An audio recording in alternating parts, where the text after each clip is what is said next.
Welcome to Adarsh Vidyalaya Chemistry Online Class. Unit number 10. Lesson is Matter Around Us.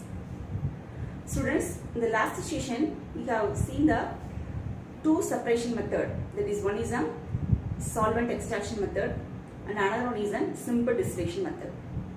So today we are going to learn about the another type of the separation method. Okay. So what is the name of that method is fractional distillation. Fractional distillation. So when we use this fractional distillation, so the fractional distillation is used to separate the mixture of two or more miscible liquids. It is used to separate the two or more miscible liquids which is present in the mixture. Okay, when two or more miscible liquids are present in the mixture, then we can use this method, that is a fractional distillation method. So here the liquids, what is the condition of this fractional distillation method means the liquid's boiling point is less than 25 Kelvin. Okay, so the difference in the boiling point of the liquid is less than 25 Kelvin. Where we are using this fractional distillation method means in petroleum industries. So in the petroleum industries, we can get the different fractions obtained from the petroleum. Okay, so different fractions obtained from the petroleum. So in the petroleum industry, we are using this fractional distillation method. Okay, another one, separation of gases. Separation of gases from the air. So when we use the separation of gases from the air, at the time also we are using which one? Fractional distillation method. The next one, separation of alcohols. In the distillation of alcohols also we are using this method, fractional distillation method. Students, this is the apparatus setup. This is similar to our which distillation? A simple distillation. The only difference here is a fractionating column. So this is the fractionating column. This is not present in our simple distillation, but in a fractional distillation this fractionating column is present. And everything is same like our simple distillation. Clear? So this is regarding about the fractional distillation. So when we are using the fractional distillation to separate the two or more miscible liquids present in the mixture whose boiling point difference is less than 25 Kelvin. Application where we are using this use this fractional distillation in petrochemical industry and separation of gases from air. And next one, distillation of alcohols. So in this industries and all, we are using this fractional distillation. Students, the next method of separation is chromatography. The name of the method is chromatography. So before going into this separation, chromatography, you must know the two terms. What are the terms means? Adsorption and another one is absorption. Okay, this is the definition for adsorption and absorption. Come to the definition of adsorption. Adsorption is the process in which the particles of a substance is concentrated only at the surface of another substance. So what is mean by adsorption? Adsorption is the process in which the particles of a substance is concentrated only at the surface of the another substance. If I will say the example, then you can easily understand about the adsorption. Think that some water, a little amount of the water is present on the floor. We'll take the normal paper and just keep it above the water. What happened?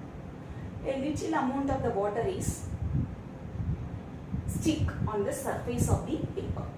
Stick on the surface of the paper. Okay. So what is the adsorption means? The substance is concentrated only at the surface of another substance.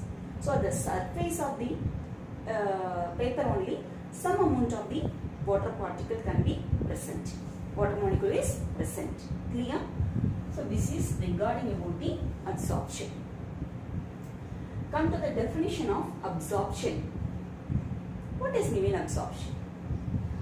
Absorption is a process in which the substance is uniformly distributed throughout the bulk of another substance. Once again, what does mean absorption? Absorption is the process in which the substance is uniformly distributed throughout the bulk of another substance. For absorption also, I will use some simple example. Okay? Example for absorption. Same. A little amount of the water is present on the floor. Then you can take the tissue paper. Take a tissue paper and just keep it above on the water. What happened? All the water is absorbed. All the water is absorbed by the tissue paper. Clear? So here, which term we are using is absorption. This is the definition in which the substance is uniformly distributed throughout the bulk of another substance. So the water is completely absorbed by the which one? Paper. Paper is the which one? Another substance.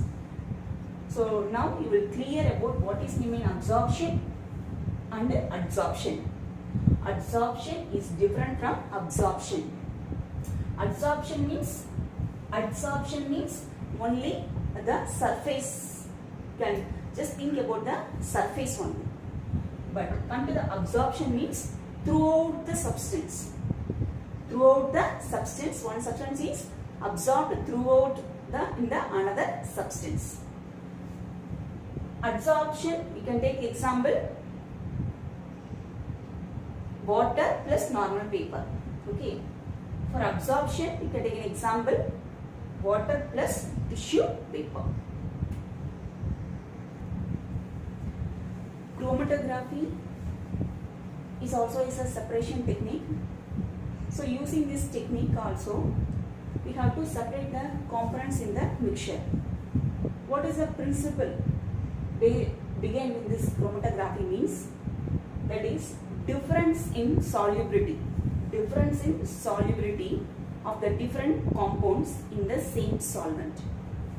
So here more compounds are present, but their solubility in the solvent is different. So that is the principle of the chromatography. Difference in solubility in the same solvent is the principle in the chromatography. So there are the different types of chromatographies are there.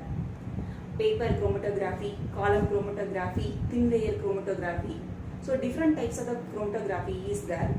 But you are going to learn about only the paper chromatography. Paper chromatography.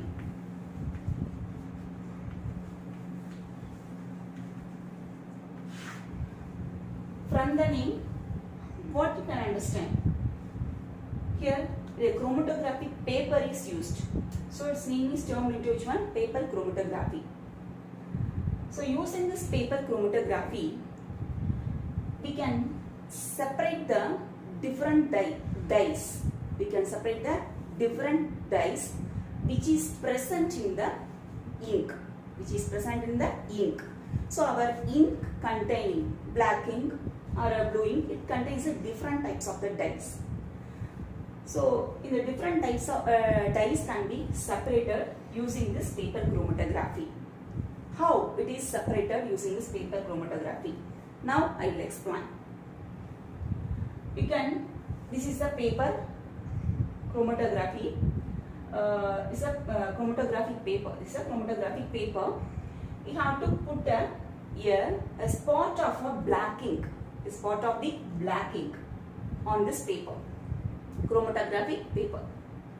Then take this spot ink along this chromatographic paper, put it inside the solvent.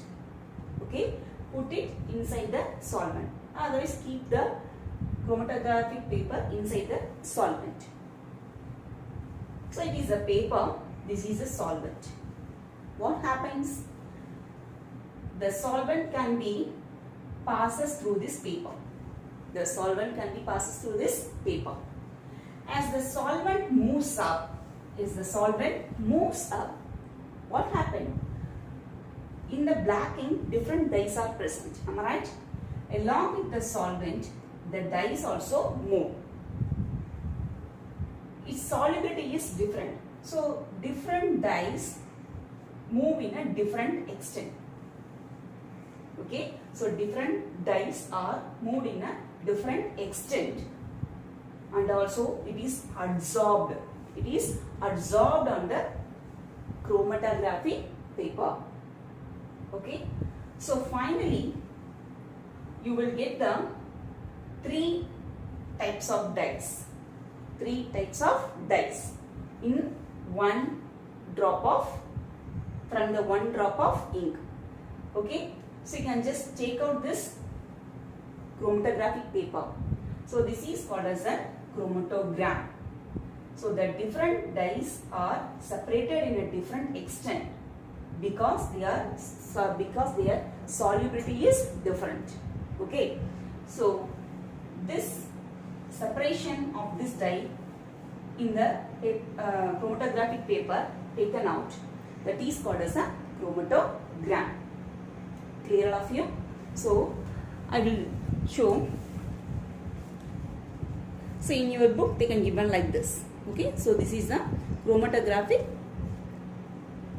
spot of ink along with the solvent. The dyes is moved. Then after some time, you will get the 3 types of dyes. If you take out this chromatographic paper, that is called as a chromatogram. Students, up to this, so far we have discussed what are the concepts. First one, matter. Second one, elements, how the matter can be classified based on the chemical composition. Based on the chemical composition, the matter can be classified into 2 types, pure substance and impure substance.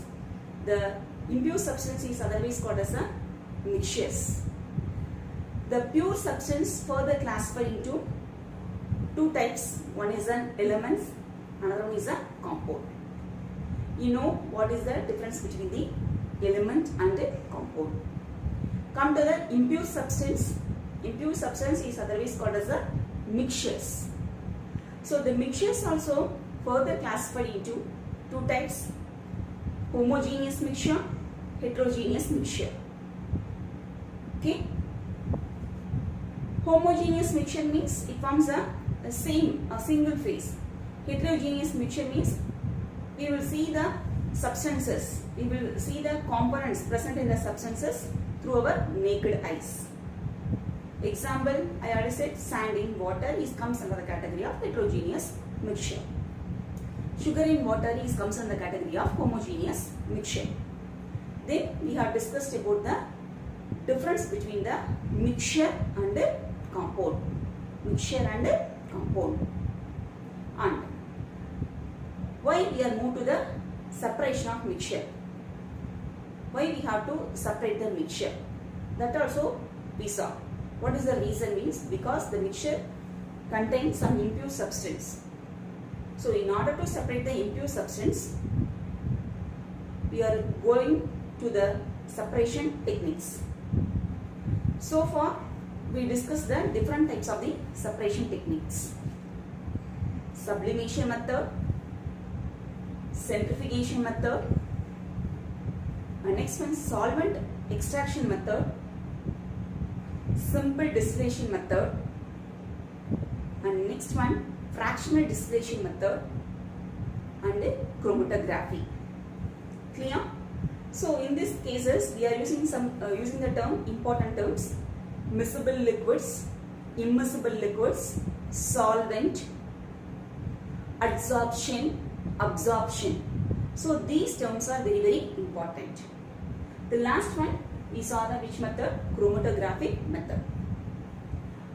I hope everyone understood these concepts clearly. Thank you, students.